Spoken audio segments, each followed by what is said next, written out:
at the translation here.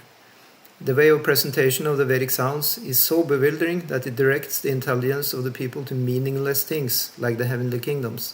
The conditioned souls hover in dreams of such heavenly illusory pleasures, but actually they do not relish any tangible happiness in such places. Yeah, so the purport: the conditioned soul is always engaged in laying out plans for happiness within the material world, even up to the end of the universal limit. He is not even satisfied with available amenities on this planet Earth, where he has exploited the resources of nature to the best of his ability. So that's similar to what we learn in the Bhagavad Gita. Krishna says also, that Mamai Vamsam Jiva Loka Jiva Bhuta Sanatana Manahashanstani Indriyani Prakriti Stani Karshati. He says, the Jiva is just trying to exploit, whatever is Prakriti. Prakriti is the whole material world. So Prabhupada explains, he wants to go to the moon or to the planet Venus to exploit resources there. So we're talking about the Vedic man, yeah. Like people, in the West, they don't think, there are a lot of resources on the moon, right? Mm. They think it's just, just stone and dust and, Did they find water there, even? Mm. They even believe there is no water, right? I don't know. How can you have a planet without water? That's just amazing. So anyway, but the Lord has warned us in the Bhagavad Gita 8:16 about the worthlessness of all the innumerable planets of this universe, as well as those planets within other systems. I think that's the verse where Krishna says, Dukhalayam Ashashvatam, that all the planets are just, full of misery, right? I can look it up after. There are innumerable universes and also innumerable planets in each of them, but none of them is immune. Is that how you say it in English? Immune. To the chief miseries of material existence, namely the pangs of birth, the pangs of death, the pangs of old age, and the pangs of disease. So I just take a break there because my Guru Maharaj explained that pang actually is a very kind of heavy pain. Oh. He said that Prabhupada used this word, very clearly to illustrate that it's really heavy. He said that the word birth pang, for example, it means the distress the mother is having when giving birth to the child. That's really, heavy pain. Yeah, so the Lord says that even the topmost planet, known as the Brahmaloka or Satyaloka, and what to speak of other planets, like the heavenly planets, is not a happy land for residential purposes, due to the presence of material pangs, as above mentioned. Conditioned souls are strictly under the laws of fruitive activities, and as such they sometimes go up to Brahmaloka and again come down to Patalaloka, as if they were unintelligent children on a merry-go-round, or like Ferris wheel. Mm. Is that the same as merry-go-round? It's probably the same thing. No, I think merry-go goes this way and Ferris wheel goes. Oh yeah, okay. Yeah. So the real happiness is in the kingdom of God, where no one has to undergo the pangs of material existence. Therefore, the Vedic ways of fruitive activities for living entities are misleading. One who thinks of a superior way of life in this country or that, or on this planet or another, but nowhere in the material world, can he fulfill his real desire of life, namely eternal life, full intelligence, and complete bliss. Okay, let's see about this. One thinks of a superior way of life in this country or that, or on this planet or another, but nowhere in the material world can he fulfill his real desire of life. Mm-hmm. So Prabhupada is just bluntly saying that actually everybody has a real desire, and that is to be eternally happy, fully cognizant, and completely, eternal. Mm. Sat Chit Ananda. Mm-hmm. And then, so Sat Chit Ananda. So that is, eternality. Knowledgeable, yeah. Full intelligence. Huh? Complete intelligence. Yeah.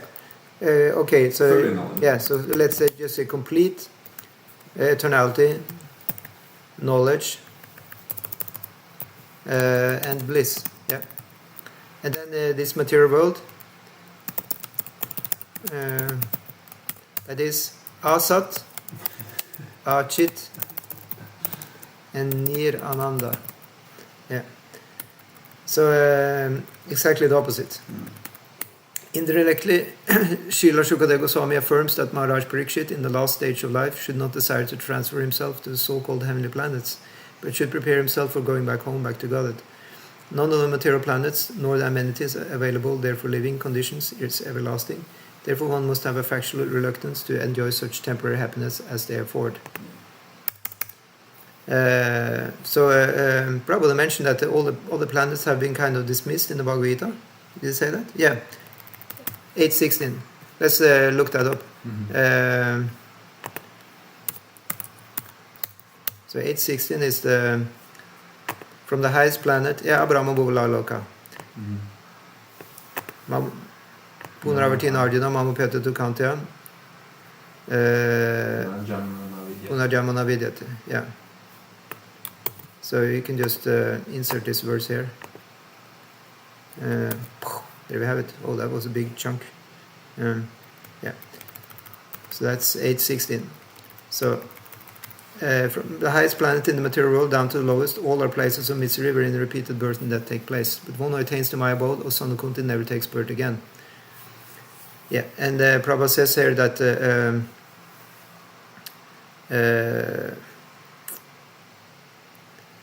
those who progress in Krishna consciousness on the higher planets are gradually elevated to higher and higher planets, and at the time of universal devastation, they are transferred to the eternal spiritual kingdom. So that's kind of the other way of doing it. It's to go from planet to planet to planet and go higher and higher and higher. So Baladeva Vidyabhushana, he has quoted that here. If you see, he says, when there is devastation of this material universe, Brahma and his devotees who are constantly engaged in Krishna consciousness are all transferred to the spiritual universe and to specific spiritual planets according to their desires. But on Brahma Loka's planet itself, there is still problem. Yeah, but he has the highest planet, and he should, you can say logically he should have no problem because he is the creator of the whole universe. But the reason is because he is actually not God. So in that way, he's not, he has said a few times, when Hiranyakashipu, he did his tapasya, and he asked, Lord Brahma came, asked, what can I do for you? He said, please give me eternal life. Lord Brahma said, I am not able myself to give myself eternal life. Mm-hmm. So, even on the topmost planet, what's big all the planets, like the heavenly planets, it's not a happy place for residential purposes due to the presence of material laws. So even Brahma is under these laws. Yeah.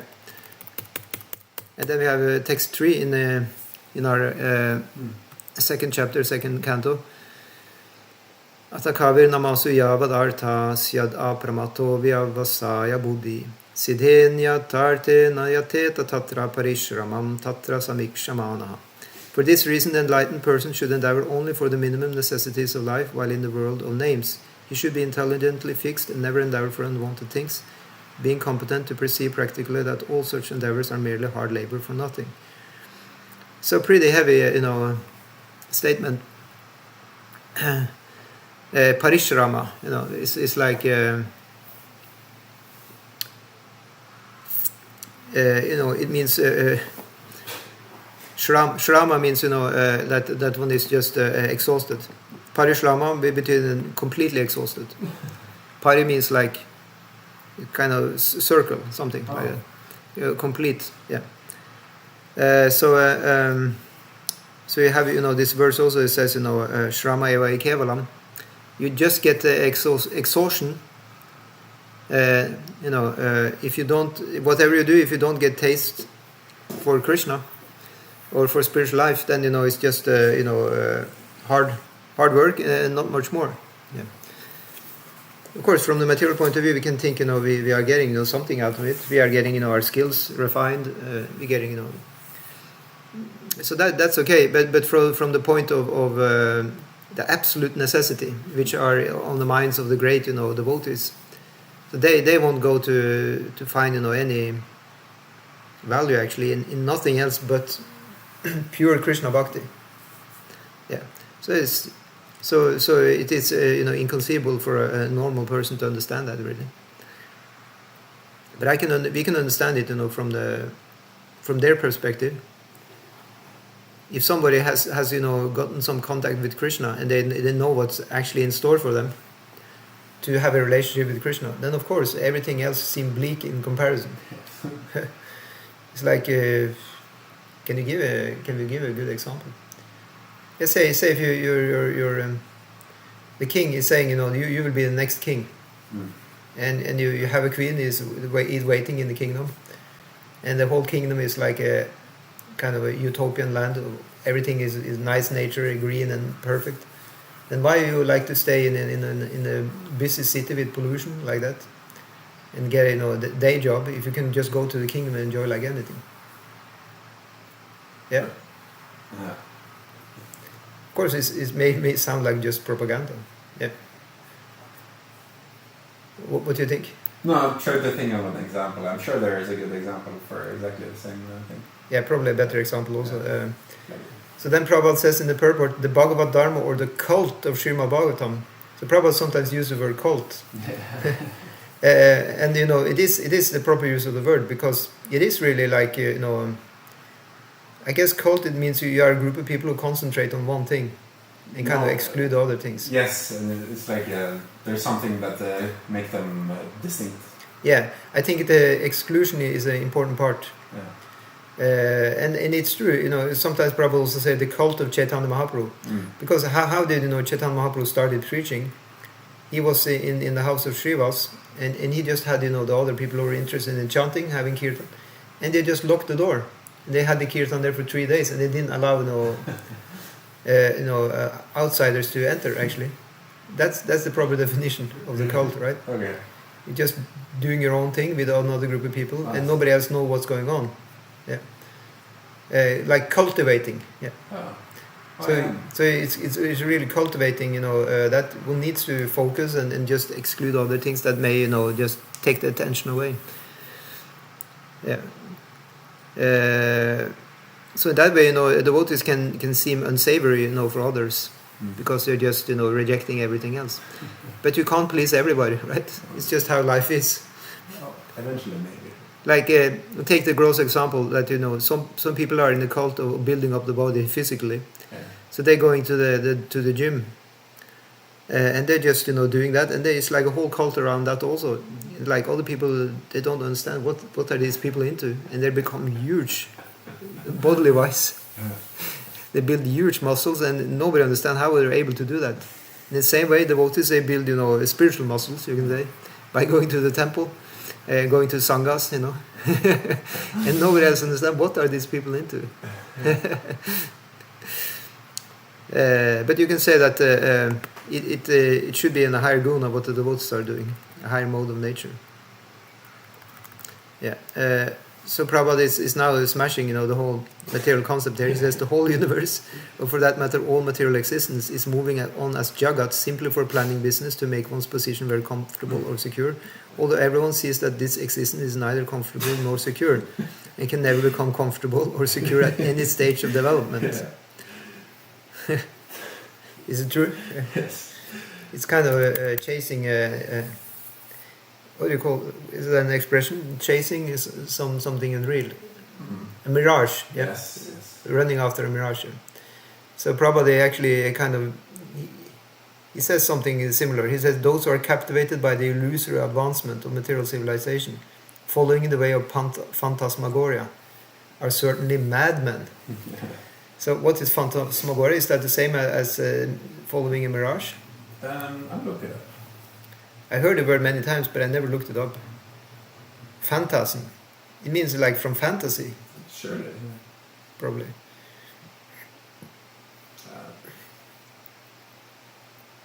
And Prabhupada says the whole material... Yeah? A sequence of real or imaginary images like that's seen in a dream. is phantasmagoria. Okay, so what do you say? A series? A sequence of real or imaginary images, like that seen in a dream. It comes from fantasme, French. It's like, Okay, so a sequence of real or imaginary images, like in a dream. Yeah. yeah. Yeah.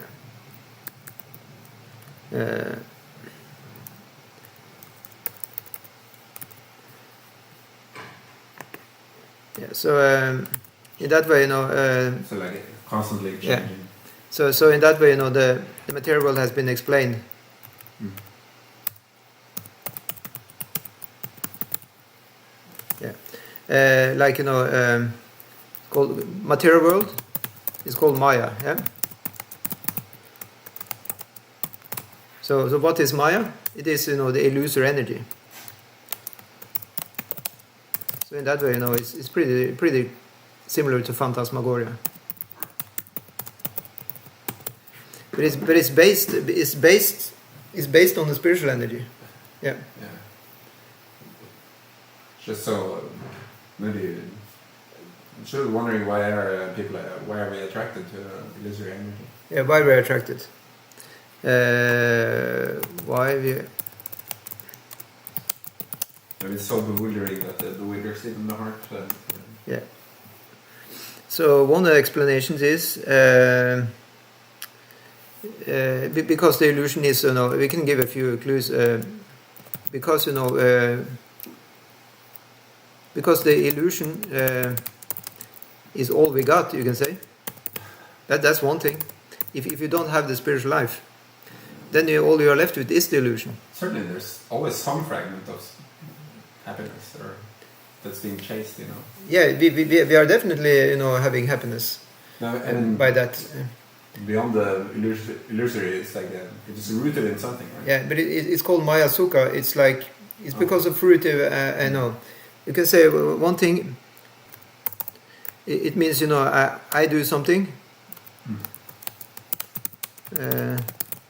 and I enjoy the result. Yeah, that's the explanation given that because we think we are doing something, and then we think we also are eligible to have the result of what we did. So that's aham mameti.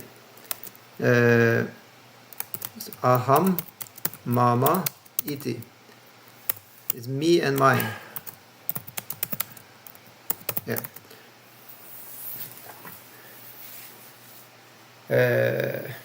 Doesn't make sense. Aham mama. Aham mameti, like that. Yeah. So you can say, from the spiritual point of view, of course, it doesn't make sense, and that's why Prabhupada is also smashing it. Yeah. Because now, when you have the spiritual knowledge, you understand this is ridiculous. But when you don't have it, it makes perfect sense. Because you are here, you need to eat, you need to sleep, and you need to do something, and then let's just take the very basic thing. You need to eat, so you cook something, and then you eat, and you enjoy what you eat. This is fruitive activity.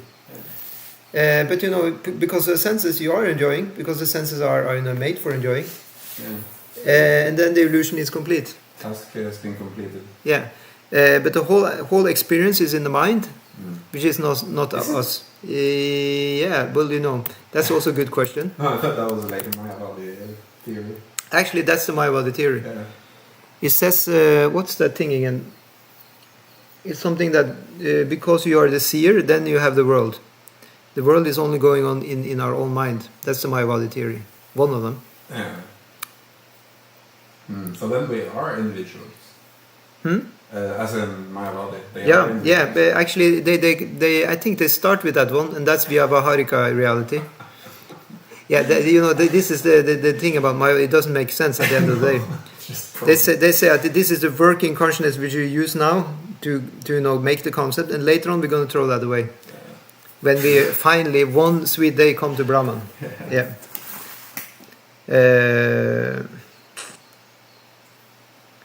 They say that actually it's only one, but for the time being it seems to be more. But we're going to utilize that now to just propel ahead to the Brahman. Okay. So also, yeah. regardless of the Mayavadi things that we can understand like the sense perception as the happiness that arises from their for food, need nutrients. Yeah, you can say so. So that will be my third argument. The senses are hungry for it. Yeah, as in eating. Yeah. I think that's the best example you can have, because that really makes sense. It's simply the sense want, and then it gets satisfied.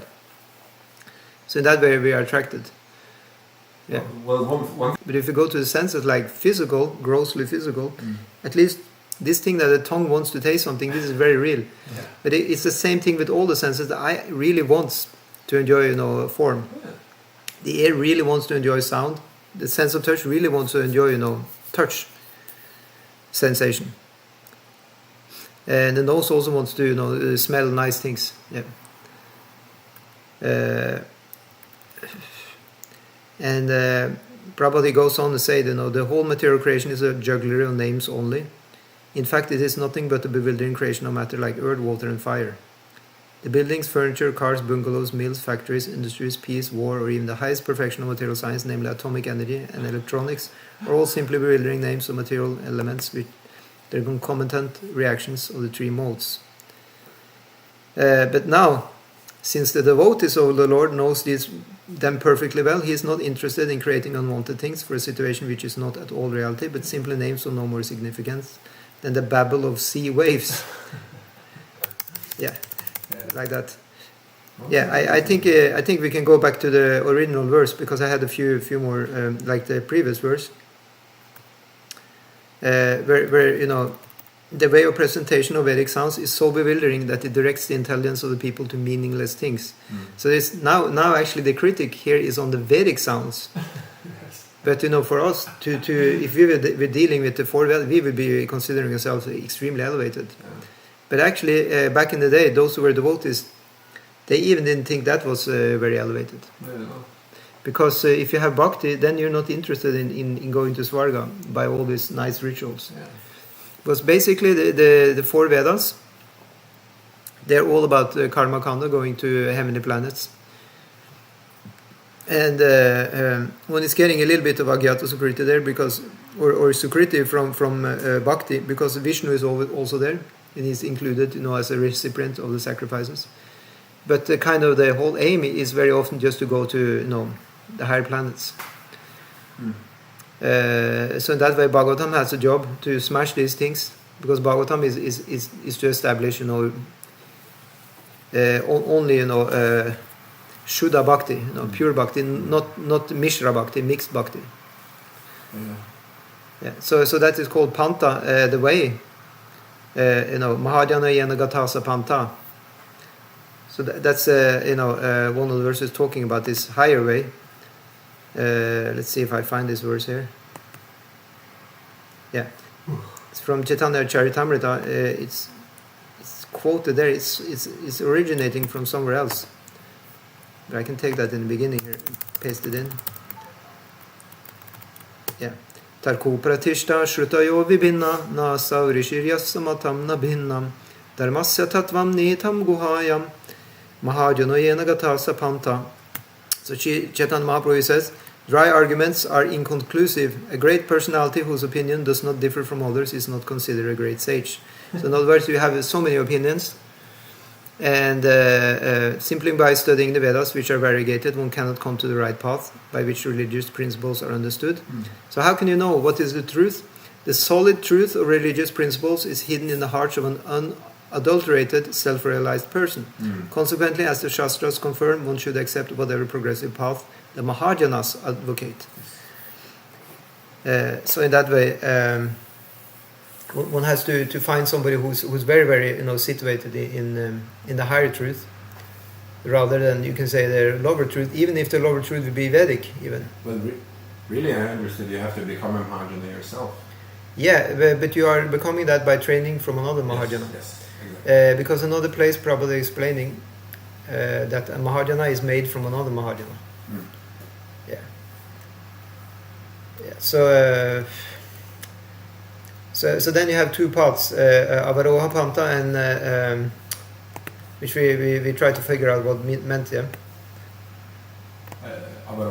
Avaroha, like this two, pantas, yeah. There's avaroha, panta, and aroha panta. Now, which was which? That was a good question. Aroha panta, avaroha, it means like going down, yeah, just like in the word avatara.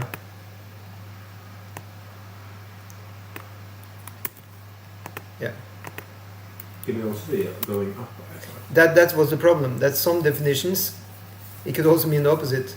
But in this discussion, as Prabhupada was mentioning it means that which descends.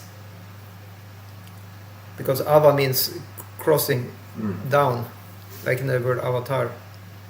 So what does that mean then? That is the knowledge, given in the disciplic succession. Parampara. Yeah, or sampradaya. Yeah, and then aroha panta, that would mean that would mean then you have the definition here, something like to attain something.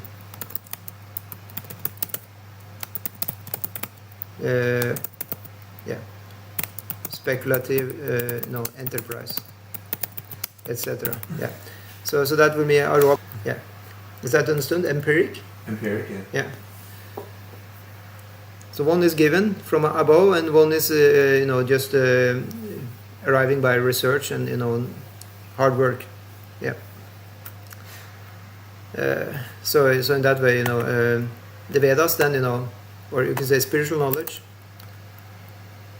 Avaroha panta, that means spiritual. Absolute knowledge.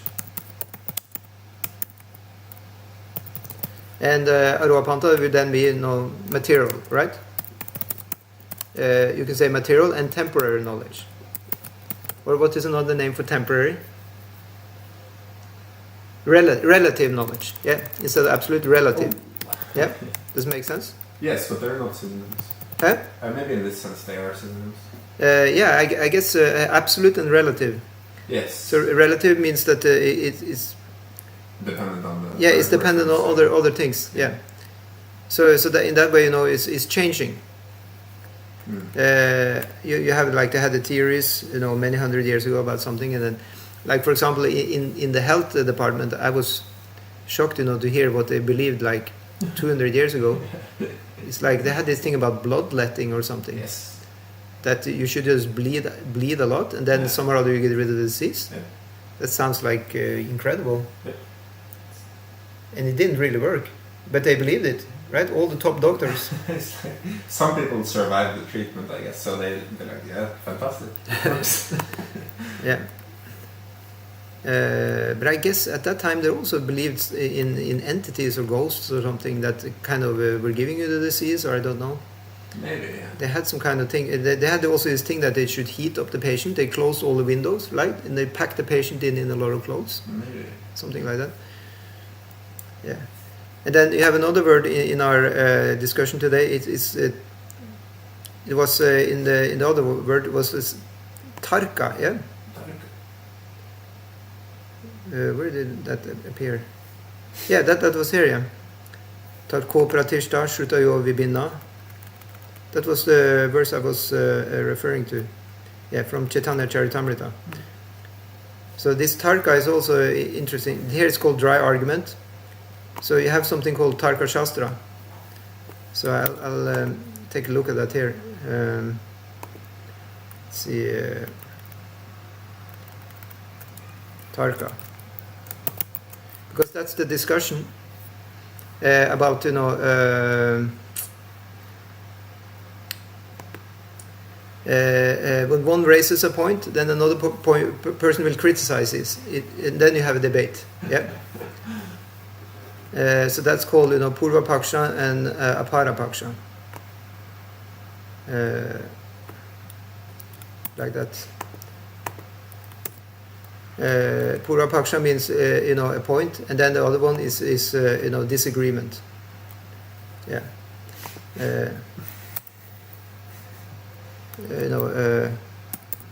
You can say Paksha means actually wing. So one wing, and another wing, Apara, another wing. Yeah.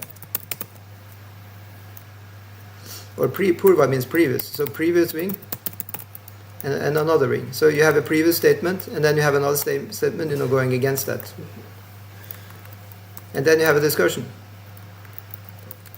I guess it's showing more and more that there can be a contradiction and still be agreement.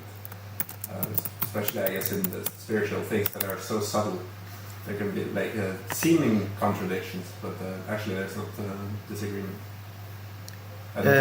Yeah, you can have a discussion about details. Yeah. But of course, when Vaishnavas are discussing, they agree about the main tattvas, the main truths.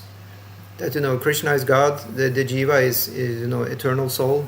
But I think even more specific things like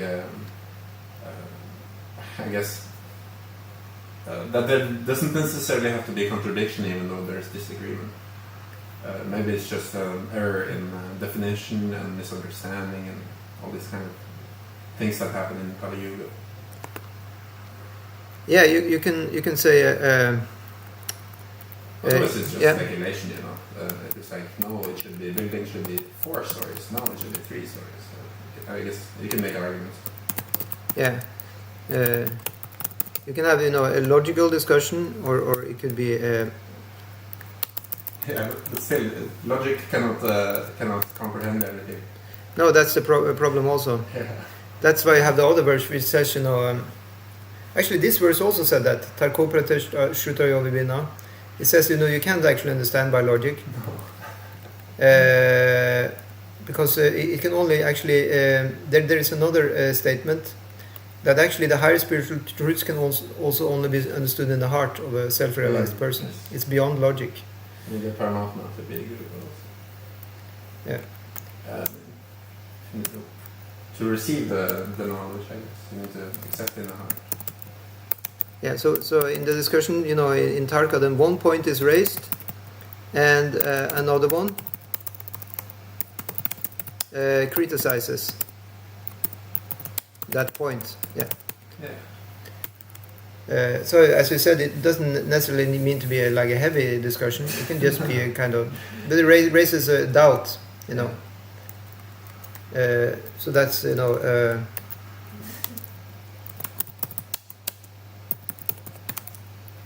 yeah. But for our sake, we just agree about everything, right? So we don't need to have we don't need to have it. But still, as I said, it doesn't need to be kind of hostile. You can just we can just ask because we simply want to know more about something. The argument came from Mahaprabhu, saying that the great sage has to have a unique opinion. Was it? Yes, every sage needs to have, otherwise he's not a sage. So that's why everybody is usually having some variance. Some variance. Yeah. So that's why if you look on our sampradaya, there will be different paths. Yeah. Somebody, and that's room for that. God is giving all different kind of religions and practices, and if everybody will be completely the same, I guess when you go to the spiritual world, it will be just kind of homogeneous. It will be more like impersonal. If everybody was completely the same and agreeing about everything. Yes.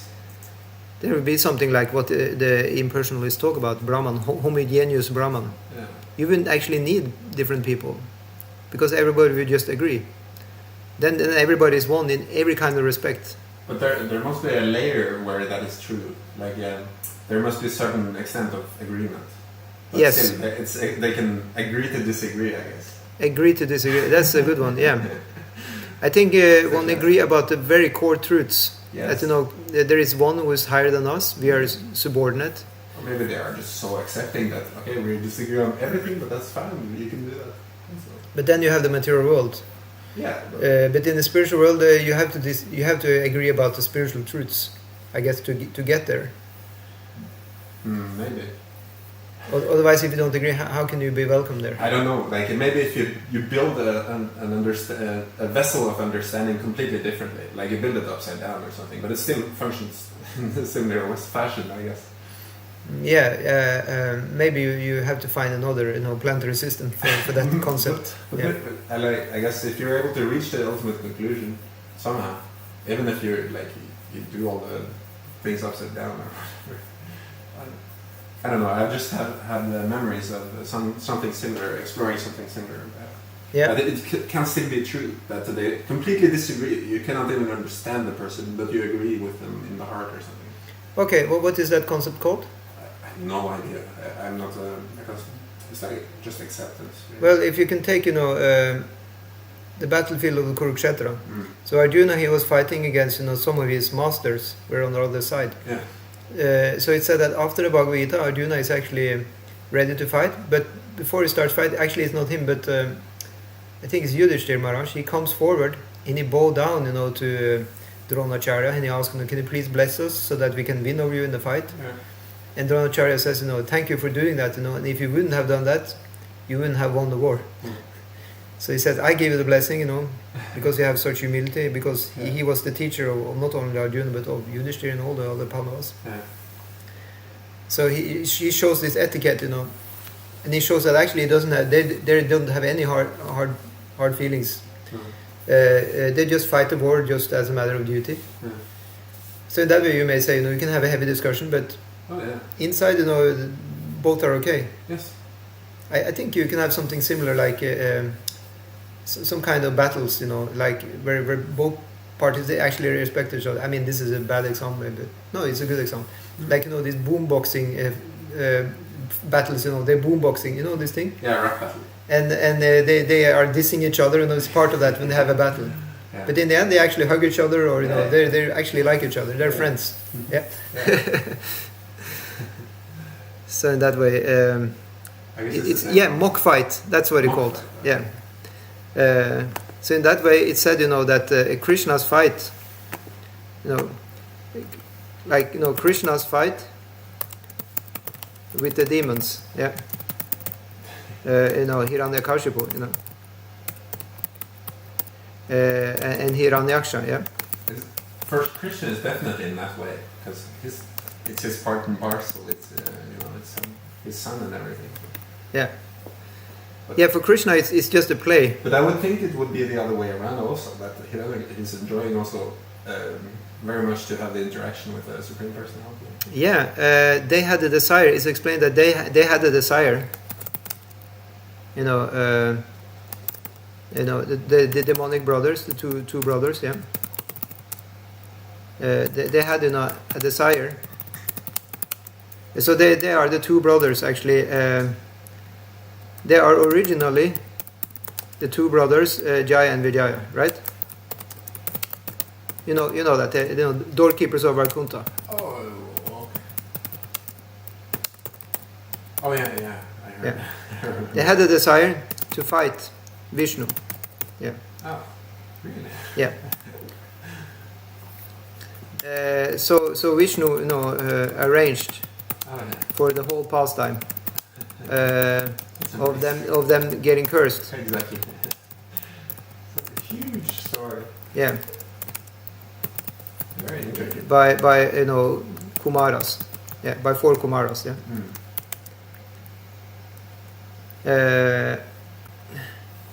And then cursed to take birth as demons, on earth, 3 consecutive births. Yeah, they got also the option that they could have 7 rebirths, but then that would be as devotees. Yeah. And they thought that it's better to be as demons. Yeah. Because it's fewer births. Yeah, fewer. They can quicker come back. Yeah. But actually, the real reason is as they actually wanted to, fight the Lord. I guess. So the mood of being, fighting with the Lord, But I guess if they wanted to win the fight, they wouldn't have to be devotees. Yeah. Yeah. What did you say now? If they wanted to win against Vishnu, they would have to fight as devotees. They cannot fight as demons and hope to win. Well, yeah, exactly. No demons can win over the Lord. But anyway, the Lord defeated them every time, even. I mean, it said that sometimes Krishna is playing with coward boys, and sometimes the coward boys are defeating Krishna. But anyway, here he's playing, Vishnu. He's playing, so as Vishnu, he always has to win. Yeah. But as Krishna, he doesn't necessarily have to win, because then there's a higher rasa. Yeah. But the mood of being, Krishna, Vishnu's enemy in fight, that is called chivalry rasa. Yeah. Oh, chivalry. Yeah, it's a specific rasa. Two good friends are fighting, So it's completely, not, evil. Yeah. Yeah. So in that way, it can be, understood. So in that way, you can say also in the same way, since we talked about, tarka and logic like that, in the same way, Chaitanya, fought, in battles. If you're actually, friends, it will just be.